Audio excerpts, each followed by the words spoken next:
Hi, everybody. This is Silvio Canto in Dallas, Texas, Friday, October the 20th, and this is our video commentary.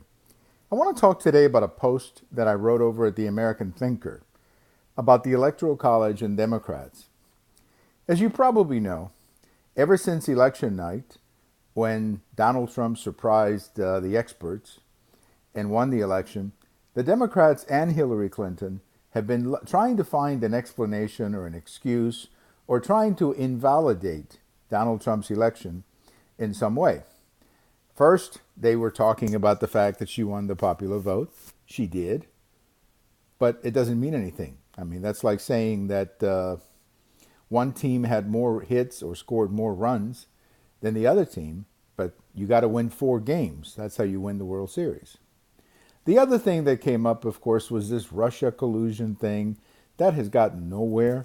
You don't hear that much about it anymore because there's nothing there. I think if there was something there, we would know by now. Then they started doing this and that, and now they have a new campaign to invalidate the election by basically saying that the Electoral College is unconstitutional. What they're going to do is they're going to find some judge out there, and I'm sure they will, find some judge who says that the popular vote should be the way we decide presidencies because the Electoral College takes away one man, one vote, and that therefore that is a violation of the 14th Amendment and so on. And this is all being headed by a professor, a university professor. His objective is we invalidate the election and then Donald Trump has to resign. Then Pence becomes vice president. Then he resigns.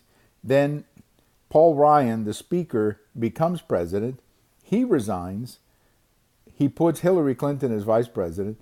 He resigns, and then Hillary Clinton becomes president after that. And then she turns around and names Paul Ryan as vice president. So that little scheme is how they think this is all going to work out. It's just a bunch of nonsense. I mean, it's just total, complete nonsense. You know, the Democrats never had any trouble winning the presidency by the Electoral College. Obama was elected and reelected by the Electoral College. Bill Clinton was elected and reelected by the Electoral College. Jimmy Carter was elected by the Electoral College, and so on and so on. And in the case of Bill Clinton is an interesting one because Bill Clinton never got 50% of the popular vote.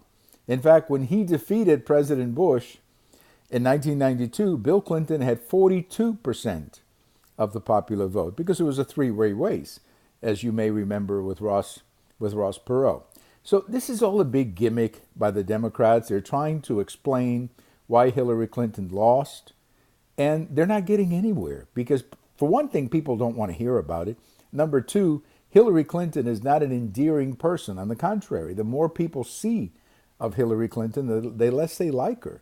I mean, that's a fact. That's just the way it is. There's plenty of polling data suggesting that. So, but they're going to keep fighting this thing any way they can to invalidate the election and hope for a miracle, you know, a Hail Mary type pass that scores the touchdown. The problem with the Democrats is that they're not looking at the real reasons why they lost the election. They think it's the Electoral College. No, they lost the election because they literally lost, a huge chunk of the country.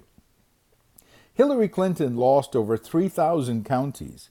In fact, if you look at the map of the United States on a county-by-county basis, there's hardly anything that voted for Mrs. Clinton between, let's say, Washington, D.C. and the California border. I mean, there's nothing. There's nothing there. There's a few little islands in some cities, but that's about it. The rest of it is a big red ocean that Donald Trump won. The party has problems connecting with the American people, particularly the middle class, the rural vote. Mothers and family, particularly married women, have a real problem with the Democrat Party. They've lost the religious vote. They've obviously lost the working man vote that used to be Democrat. So they've lost a lot of votes. They've lost a lot of segments. So you could do whatever you want to do. She still lost the election. And the Democrats ought to be worrying about the next election and how they're going to get back in the game. And they're not going to get back in the game by continuing to relitigate and refight the battles of the past. So my suggestion to the Democrats is get over it, and get in the game and try to win an election in the future, because that's your best shot at getting back in the White House. Hillary Clinton is gone. That election is over. And thank God for that. Thank you for watching. You can see all these commentaries over at YouTube. We also put them in our blog, as well as Twitter. Have a wonderful weekend, everybody. Thank you very much.